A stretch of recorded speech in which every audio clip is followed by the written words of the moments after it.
Congo, ekolo na biso tobongisa yango. Congo, ekolo monene. Bienvenue sur Congo Liberty. Nous recevons aujourd'hui le doyen Marcel Abinia, membre des Assises nationales du Congo. Bonjour. Bonjour.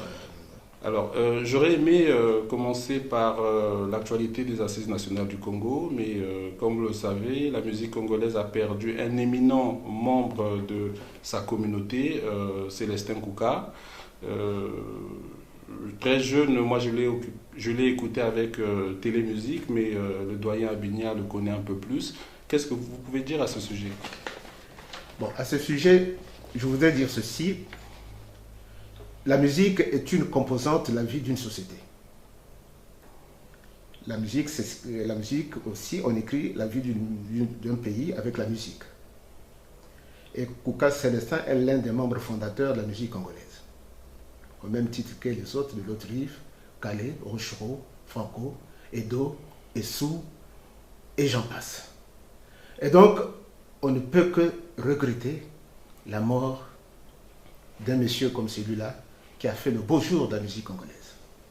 Mais pour cela, je voudrais quand même dire aux téléspectateurs de Congo Liberty cette définition de la musique donnée par Platon. Je vous la dis. La musique est une loi morale. Elle donne une âme à nos cœurs, des ailes à la pensée, un essor à l'imagination. Elle est un charme à la tristesse, à la gaieté, à la vie, à toute chose. Elle descend du temps et s'élève à tout ce qui est de forme invisible, mais cependant éblouissante et passionnément éternelle. Platon. Donc, c'est dire la place qu'occupe la musique dans la vie des Congolais. C'est autant, on ne le dit jamais assez, les Congolais ont perdu tout ce qui faisait la beauté de ce pays, notamment au niveau musical. Alors, les jeunes ne connaissent pas bien Kouka Célestin, c'est un peu la même génération que les Pamelo Mouka, mais les Congolais, plus que jamais, continuent à danser sous la musique de nouveaux musiciens. On parle de Kofi Olomide, on parle de Roga Roga. Quelle est la différence, puisque vous nous parlez de ce mouvement de la musique congolaise? Est-ce qu'aujourd'hui, on pourrait faire un parallèle entre ces générations-là? Oui, le parallèle peut se faire tout simplement parce que la génération de Kouka et des autres, c'était, à mon avis, je disais, ils faisaient la musique d'une manière saine. Or, la musique des musiciens d'aujourd'hui, ça touche beaucoup plus l'exhibitionniste et puis le sexisme et tout ce que vous savez, vous voyez comment Kofi et ses filles font. Et donc, ça n'a rien à voir avec la musique au sens digne de ce mot, tout simplement parce que ceux des musiciens congolais, Rochereau, Franco, Pamelo, Essou, Kouka Célestin et Donganga, nous ont habitués à une musique qui faisait l'éloge de la beauté au sens noble, élevé du terme, et tout simplement parce que effectivement le Congo resplendissait à ce moment-là d'une harmonie beaucoup plus louable, parce que c'est ce que d'aucuns appellent la beauté platonicienne, c'est-à-dire que celle qui consiste à admirer, tout simplement parce que ce ne sont pas les femmes, puisque la musique souvent est greffée sur l'aspect féminin, et que le reste, tout simplement parce que bon, tous ces musiciens-là ont chanté tout ce qui est environnant dans notre pays, et c'est ce qui faisait la beauté. Marcel Abinia sur Congo Liberty. Alors nous allons parler des Assises nationales du Congo dont vous êtes membre. Monsieur Malika a démissionné il y a un peu plus d'un mois de la coordination de cette organisation. On a parlé d'un clivage ou d'un schisme entre deux courants, un courant qui prône le dialogue et un autre qui pense qu'il faut continuer à combattre M. Sassou Nguesso et de ne pas dialoguer avec lui. De quel courant êtes-vous, en tout cas, quel est votre courant au sein des Assises du Congo? Bon, pour l'instant, comme je suis un peu en retrait quand une maladie, ce débat s'est fait sans que je sois là. J'avais appris cela après, parce qu'effectivement, on reprochait à Malika d'avoir garder les assises d'une manière silencieuse, sans répondre à l'actualité, entre autres. Mais ce n'est qu'après que j'ai appris qu'il y a des blocages, ce blocage-là est dû à quelque chose, dont je me réserve pour l'instant de quoi il s'agit. Mais pour l'heure, on avait dit que les assises étaient arrivées à la limite de la ligne politique qu'on s'était donnée. C'était laquelle? Parce que moi, je vous pose la question. Effectivement, vous n'étiez pas, vous n'avez pas milité au sein des assises pour diverses raisons personnelles, mais vous avez quand même votre avis sur l'actualité. Est-ce que vous êtes pour un dialogue avec le pouvoir en place ou vous pensez comme d'autres, hein, je vais citer Benjamin Tungamani, Alexis Miayuku et le doyen Ndoba qui pensent qu'il faut continuer à lutter contre le système de M. Sassou Nguesso qui a usurpé l'élection présidentielle. Bon, sèchement, je vous dirais que moi je suis pour ne pas dialoguer avec ce monsieur. Tout simplement parce que plusieurs tentatives ont été organisées par des forces politiques nationales, dites de l'opposition, entre autres le groupe de 11, de 17 plutôt, des tentatives d'amener Sassou à la raison, mais malheureusement, toujours un non-recevoir, et que comme le monsieur ne veut pas dialoguer, là encore, le 15 août, il a fermé la porte à une possibilité pour que les Congolais se retrouvent. En décrivant que le Congo va bien, les problèmes économiques que nous connaissons, c'est des problèmes passagers liés à la baisse du prix du pétrole. L'unité nationale est en train de se faire. Voilà, il ferme la porte. Alors, on ne peut dialoguer qu'avec celui qui donne la possibilité de dialoguer. Encore que dans son cas, le cas du pouvoir, c'est plutôt eux qui ont des problèmes à rendre au peuple congolais. C'est-à-dire que c'était à eux de faire les premiers pas. Alors, donc, du coup, moi je pense, comme les autres, que effectivement, le dialogue, pour l'instant, avec ce pouvoir est impossible. Alors, est-ce que vous ne pouvez pas le contraindre au dialogue? Est-ce que finalement vous constatez votre échec par rapport à ça? Mais est-ce que vous ne craignez pas aux Assises nationales du Congo? Vous êtes à 8000 km de Brazzaville, comme on a l'habitude de le dire, que vous soyez en minorité. Clément Mirassa appelle au dialogue, Parfait Kolela appelle au dialogue, Mounari, dans une moindre mesure, dans la lettre qu'elle a envoyée à M. Clément Mwamba, appelle au dialogue. Les proches de Mokoko appellent au dialogue, vous allez vous retrouver finalement en minorité. Est-ce que vous n'êtes pas finalement déconnecté de la réalité dans une bulle qui n'a rien à voir avec tout ce qui se passe au Congo? Non, ça dit que la question du dialogue est liée d'abord à celui qui nous gouverne. Puisqu'il ne veut pas attendre raison, pour tout ce que vous avez cité, quels sont les signes que le pouvoir a montré pour qu'effectivement il ouvre la porte du dialogue? Ça c'est le 1. Et de 2, vous savez très bien qu'avec ceux qui font les rois ici, c'est-à-dire que la France notamment, je vais parler comme Alain Mapakou, n'ont pas poussé ce monsieur à ce que nous puissions dialoguer. Mieux encore, il y a des complicités souterraines qui bientôt vont se faire jour, parce qu'effectivement, pour des raisons d'intérêt économique, messieurs les gouverneurs de la France ne veulent pas que l'opposition puisse dialoguer avec Sassou. Alors, vous parlez de la France, c'est une bonne chose, on va en parler. Est-ce que les Congolais, finalement, attendent que la France fasse la révolution à leur place? Est-ce qu'on ne se plaint pas trop? Est-ce que les Congolais ne peuvent pas, aujourd'hui, 56 ans après leur indépendance, je ne sais pas, sortir dans la rue, en tout cas contraindre la France à suivre les aspirations du peuple congolais, comme l'ont fait les Tunisiens, comme l'ont fait les Burkinabés, comme l'ont fait les Sénégalais? Mais effectivement, ils l'ont démontré au niveau des élections présidentielles du 20 mars dernier. Monsieur Mingwa, tu penses qu'avec tout ce qui s'est fait, avec l'engouement, la lecture que moi je fais de ce qui s'est passé le 20 mars, qui a donné des sueurs froides à la France ici, l'adhésion au discours de Mokoko et à l'opposition d'une manière un peu générale, quelle interprétation peut-on faire d'un tel engouement? C'est qu'effectivement, les gens, le Congolais, les citoyens congolais voulaient effectivement du changement. Mais d'où vient le problème? Le problème vient tout simplement parce que nous avons une classe politique, en commençant par ceux qui nous gouvernent, et puis par ricochet avec ceux dont on va parler tout à l'heure, c'est-à-dire les hommes politiques congolais, notamment l'opposition. Je vais prendre peut-être individuellement certains d'entre eux. Alors, on va y revenir, Monsieur Marcel Abigna, puisqu'on a parlé de la mobilisation des Congolais le 20 mars.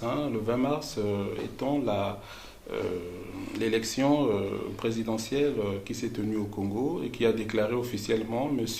Denis Sassou Nguesso vainqueur. Alors, moi, j'aimerais revenir sur la mobilisation du peuple congolais.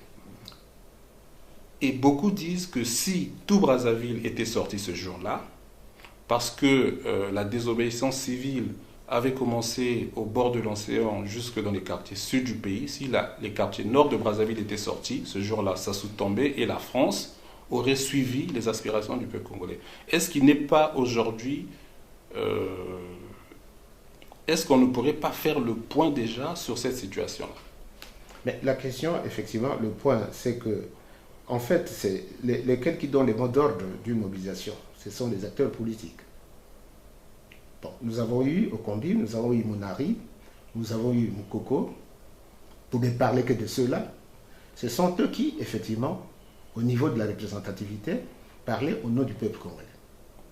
Bon, maintenant, chacun d'entre eux, individuellement pris, fait partie d'une, disons, au niveau régional, fait partie à un électorat bien donné, et que, effectivement, les populations du Sud ont répondu présent. Parce que, effectivement, en particulier ceux que dirige Kolela, mais pour la plupart, Kolela, Brazzaville, est dominé à une forte population de l'électorat de Barfé Kolela. Mais de l'autre côté, la partie nord, c'est Sassou qui contrôle une partie, Okombi également un peu, le Moukoko venait d'arriver, mais peut-être que le discours, ou ceux qui pensaient que c'est la possibilité de perdre le pouvoir, les hésitations pouvaient se faire. Mais pour l'instant, ce peuple-là a répondu aux appels, disons globalement, de l'opposition pour qu'effectivement ils se mettent dans la rue. Très clairement, M. Abigna, vous savez que sur Congo Liberty, on n'use pas de la langue de bois, en tout cas, on essaie de ne pas le faire. Est-ce qu'au Congo, il y a un problème nord-sud? Le problème nord-sud, à mon avis, il existe parce qu'on a instrumentalisé depuis lors cette question de nord-sud. Moi, quand j'étais à l'AEC, à la FEANF, on nous disait que le nord, le combat politique au pays n'est pas lié au nord et au sud. Mais simplement, ce sont les hommes politiques qui instrumentalisent la question ethnique comme mode de gouvernement. En particulier, à l'époque, vous vous rappelez ce que Lissouba a écrit à l'époque sur la question de la gestion du pouvoir. Conscience et développement, c'est le livre de Lissouba, faisait ressortir qu'effectivement la question tribale est essentiellement importante au niveau du Congo. Il commençait à avoir les velléités des comportements tribalistes sur un certain nombre de leaders politiques. Et puis, venaient arriver Ngwabi et Sassou et Yombi également. Ceux-là ont instrumentalisé que le pouvoir était au bout du fusil, que effectivement le pouvoir était d'appartenance nordiste. Et cette question a réagi ici au niveau de l'AEC, parce que effectivement, beaucoup de militants de l'AEC pensaient que effectivement le pouvoir de Brazzaville était un pouvoir dirigé par le Haut Conseil régionaliste du Nord. Et donc, ce n'est pas étonnant que cette question en permanence revienne. Et donc, le fond du problème est aussi là. Pourquoi les gens sont partis avec un engouement forcené pour soutenir Moukoko à l'époque au niveau des élections présidentielles? Tout simplement parce que ce monsieur tenait un discours autre que celui du Nord et Sud. Et donc la question, c'est effectivement les hommes politiques qui instrumentalisent cette question. Marcel Abigna sur Congo Liberty, vous venez de parler du général Moukoko qui est emprisonné voilà un peu plus de 2 mois. Je sais dans votre dernière interview que vous souteniez M. Jean-Marie Michel Moukoko, aujourd'hui donc, comme on l'a dit, emprisonné. Est-ce que le général n'a pas été abandonné par le peuple congolais? Aujourd'hui, on n'en parle plus. est-ce que vous pensez que ceux qui étaient avec lui dans la charte de la victoire, donc M. Parfait Kolela, M. Okombi Salissa, M. Tsassima Biala, Mme Mounari, il y a eu des personnalités comme Mirassa Bouao, n'ont pas abandonné le général Mokoko? Donc, pour ma lecture de ce qui se passe, je pense que Bouao, Mirassa, Mounari, Okombi n'ont pas abandonné le général Mokoko. Mais on ne les entend pas. Je suis désolé, là on parle de personnalité politique, mais le peuple congolais ne se mobilise pas non plus. Voilà, de plus, c'est plutôt la question du peuple congolais. Mirassa a donné récemment une conférence de presse, disons une conférence de presse à dominante du discours sous l'inspiration de Mokoko, je pense, d'après ce qu'il a dit. Et donc, c'est plutôt la question, effectivement, de la liaison entre le peuple et les acteurs politiques. Or, le peuple aujourd'hui, ce fameux peuple congolais dont on parle, est victime un peu de la tyrannie du pouvoir. Parce que le pays est encadré militairement. Vous n'êtes pas sans ignorer que Sassou a fait venir des mercenaires, Sassou procède à l'intimidation, Sassou procède aux arrestations. L'arrestation la plus dramatique qui s'est passée, c'est de Portela, récemment, quand le vieux Portela qui a été arrêté. Mais un pouvoir qui procède de la manière, par intimidation, par les arrestations, par des arrestations et par la mort. Pour ne pas revenir, on reviendra peut-être sur la question du pôle. On y reviendra, Monsieur Marcel Abigna, mais ma question, je peux la poser autrement. Est-ce que vous pensez que les rapports des différents leaders politiques au sein de l'opposition sont sains, francs et sincères? Moi, je pense que ceux qui sont déterminés, et on lit cela par ce qu'ils disent et ce qu'ils écrivent, je crois que Mirassa, Mounari, Okombi et Mokoko lui-même sont déterminés. Mais par contre, les autres, Parfait Kolela, il a des positions plus ou moins pas très claires aussi, encore moins Satimanian. Et donc voilà deux forces qui sont à la tête des grands partis politiques, parce que ça soit conscient que effectivement les grands partis politiques, ce sont ceux qui drainent le maximum des gens. L'UPADES d'une part, et puis le MCDI. Ce sont eux, ces partis qui ont une grande marche au niveau de la mobilisation. Mais ceux-là qu'il faut effectivement s'adresser, parce que ce sont eux qui, aujourd'hui, quelque part, tiennent des discours plus ou moins ambigus, qui ne sont pas clairs. Mais pour les autres dont je viens de citer, je crois que non, la détermination est là, je pense. Monsieur Marcel Abigna sur Congo Liberty, on a cité comme leader de l'opposition Parfait Kolela, Okombi Salissa, Claudine Mounari, vous avez les Blanchard au bas. Bref, tous ces opposants déclarés aujourd'hui sont des anciens collaborateurs de M. Denis Sassou Nguesso. Sans mettre en cause leur sincérité pour combattre M. Denis Sassou Nguesso, mais est-ce qu'il n'y a pas là des cartes qui sont brouillées? Est-ce qu'il n'y a pas un problème finalement de conviction ou d'éthique et même de morale au Congo-Brazzaville? Certains disent que, quelle que soit la constitution qui peut faire loi au Congo, on peut prendre celle des États-Unis, on peut prendre celle de la France, mais les acteurs politiques au Congo sont imprévisibles, corrompus et n'ont pas de conviction. Est-ce que vous êtes d'accord avec cette assertion? Non, justement, cette assertion, c'est l'aspect la plus importante de la vie politique nationale. Vous savez que la vie politique, les acteurs politiques congolais, j'en parle, tout simplement parce qu'il y a quelque chose qui leur fait défaut. Cette chose, moi je la nomme vertu politique. Jacqueline Romainville, une académicienne qui à l'époque a écrit un livre sur pourquoi la Grèce, tout simplement parce qu'elle relevait l'essentiel des vertus qui ont fait l'émergence de la démocratie athénienne, les vertus politiques. Un homme sans vertu politique, c'est un homme qui effectivement nage ou plaide ou est dans le vide. Parce que la vertu, c'est cette tendance, la définition de la vertu, c'est-à-dire la tendance à faire du bien.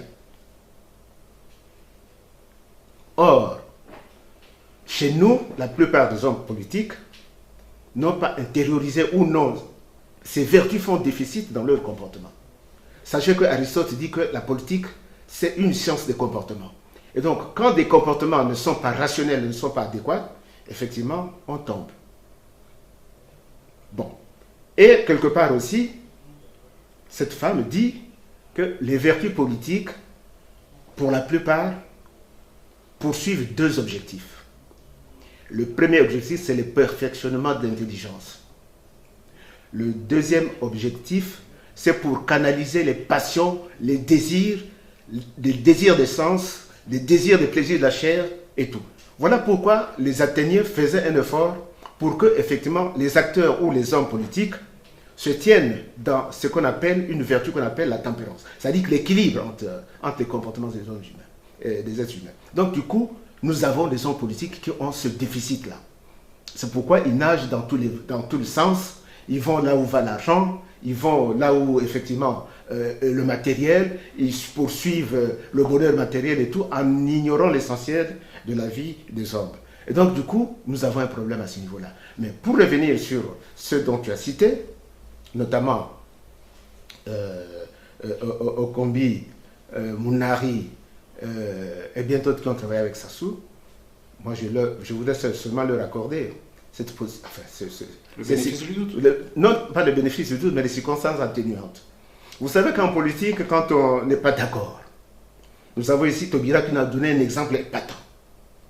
Quand on n'est pas d'accord avec le gouvernement, on claque la porte et on dit non. Et Taubira nous a dit que je pars du gouvernement parce que nous avons une divergence importante. Bon. Okombi est parti du gouvernement. Kolela est parti du gouvernement. J'aimerais bien qu'effectivement ils soient partis parce qu'ils étaient en divergence avec les pratiques du pouvoir. Ce qui est une noble, ce qui est une grandeur quand des hommes politiques se comportent comme ça.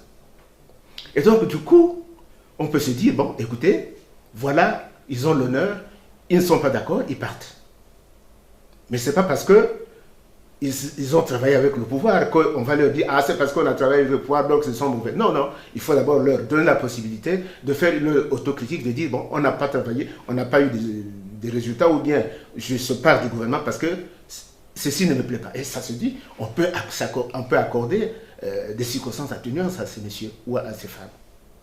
Alors, vous êtes, j'ai envie de dire en tout cas, vous accordez des circonstances atténuantes à Parfait Kolela, à Okombi Salissa, à Madame Mounari, à Charles Boao, j'entends bien, mais vous êtes un peu plus dur avec votre parent, Tsatsi Mabiala. Est-ce qu'il n'a pas le mérite d'être clair en disant qu'il est pour le dialogue et qu'il va aux élections législatives, hein. Je rappelle qu'il fait quand même partie de votre famille politique.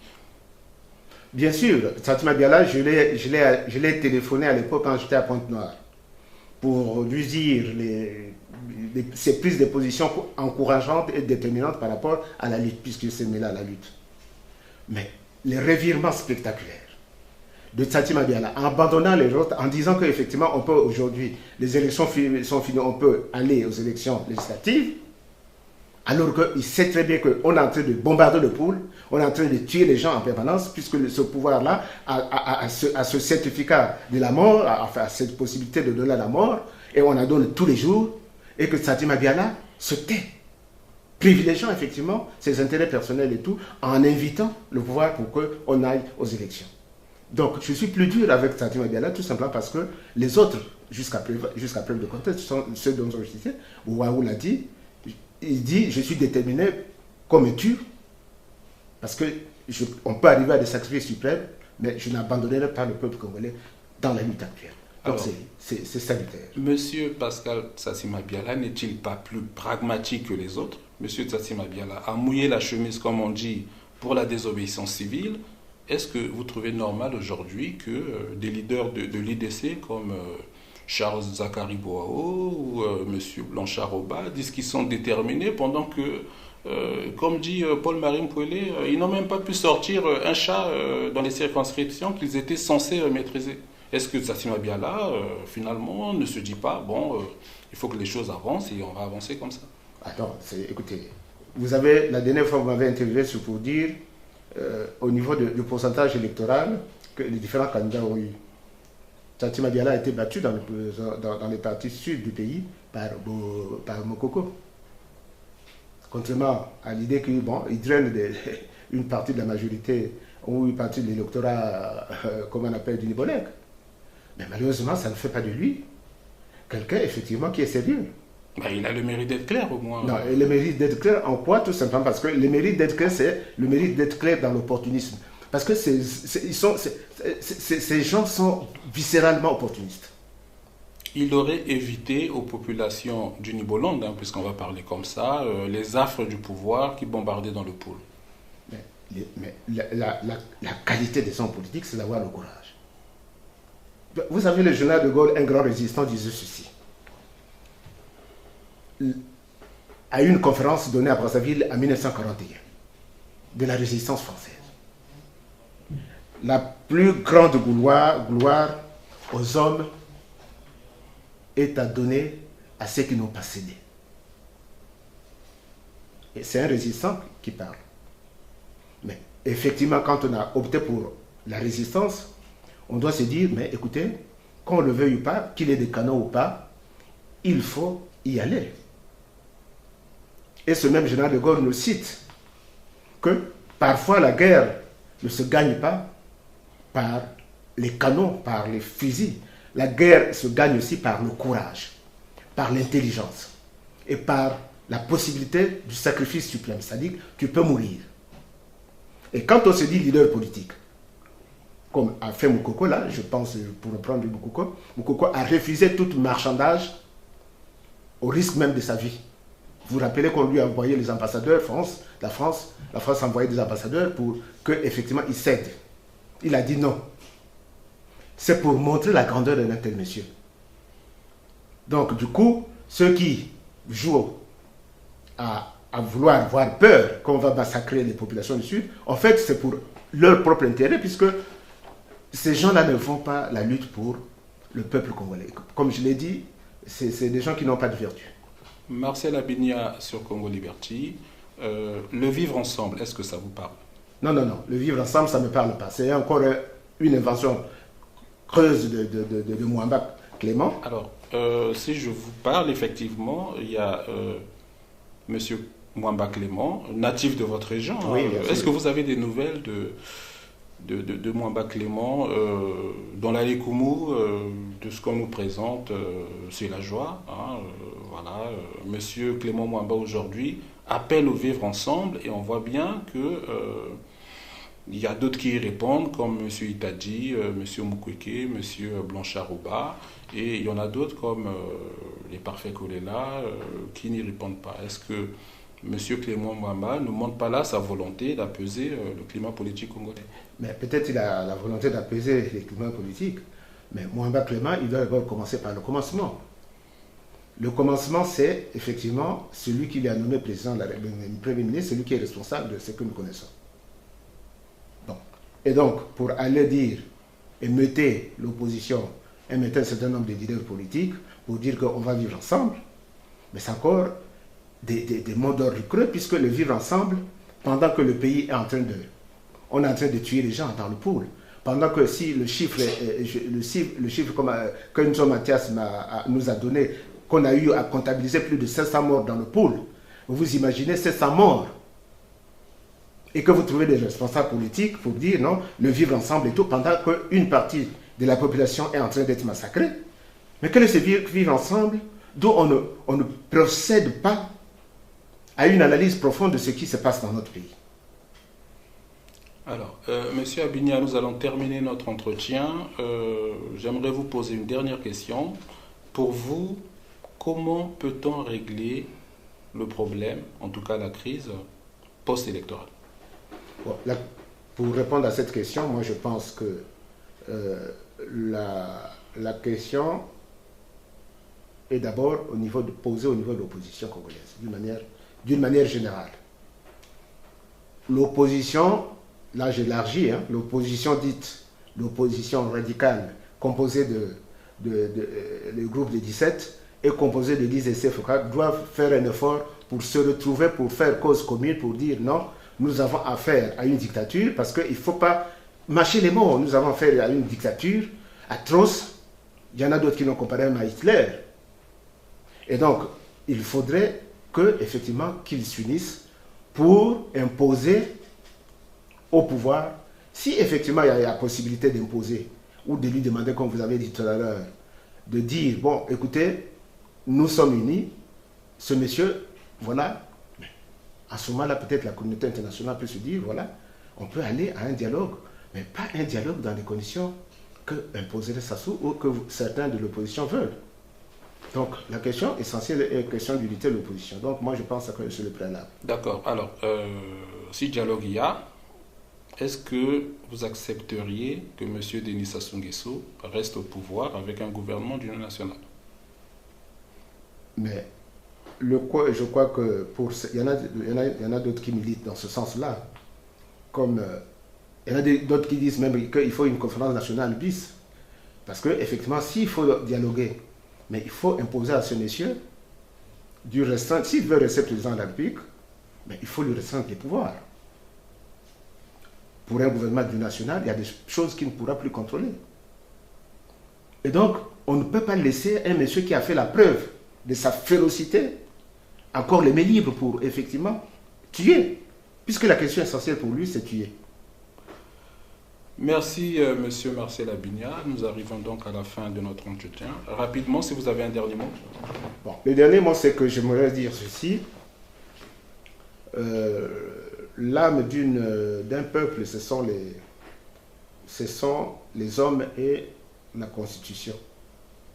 Si les hommes sont sérieux, si les hommes sont vertueux, on peut arriver à une bonne Constitution susceptible de, effectivement, régler la vie politique. Et là, je citerai un prêtre du XVIIe siècle qui disait que les vertus morales et spirituelles sont les guides et les gardiens de la vie. Sans vertu politique, vous ne pouvez pas prétendre diriger. Et donc, du coup, Aristote nous l'invite d'ailleurs, la politique a un but éthique. Donc le soubassement, ce sont les vertus politiques. Les vertus politiques, c'est ce qui est déterminant. C'est-à-dire que le comportement de l'homme doit être en adéquat. En plus, viennent les institutions qui est l'âme du peuple pour dire que, bon voilà, mais sinon, avec ce qui se passe chez nous, si on n'a pas des hommes politiques imbus des vertus politiques, c'est pas sérieux. On n'arrivera pas à nos fins.